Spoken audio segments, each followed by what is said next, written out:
नमस्कार, मी Mugdha Dodkar, Swift and Lift Media News साठी। पुण्यातील पुरंदर येथील सासवड येथे सोमवारी ईव्हीएम मशीन चोरी झाल्याचा धक्कादायक प्रकार समोर आला। DYSP आणि तहसीलदाराचे जागेवरच निलंबन करण्यात आले। निवडणूक आयोगाची मोठी कारवाई। पुण्यातून अयोध्येसाठी पहिली आस्था रेल्वे रवाना। रामभक्तांची रेल्वे स्थानकावर मोठी गर्दी। अजित पवारांच्या गुडबुक मधील डॉक्टर सुहास दिवसे शहराचे नवे जिल्हाधिकारी। चला जुन्नर सफारीला, चला बिबट्या पाहायला। सफारीच्या निर्णयाचे जुन्नर वासियांकडून स्वागत। हे पर्यटनाचे नवे आकर्षण ठरणार।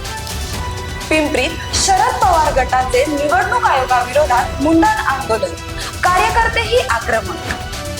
पिंपरी येथे मोबाईल दिला नाही म्हणून घरात घुसून मैत्रिणीवर कोयत्याने वार।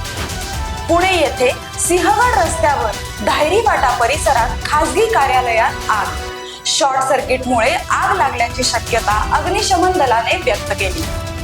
पुणे लोहमार्ग पोलीस दलातील भरती प्रक्रियेस सागर लालसिंह राठोड याने बनावट प्रमाणपत्र सादर केल्याने त्याला 5 वर्षांसाठी तुरुंगात पाठवण्यात आले। अशाच नवनवीन बातम्या जाणून घेण्यासाठी सबस्क्राईब करा, लाईक करा, फॉलो करा Swift and Lift Media news.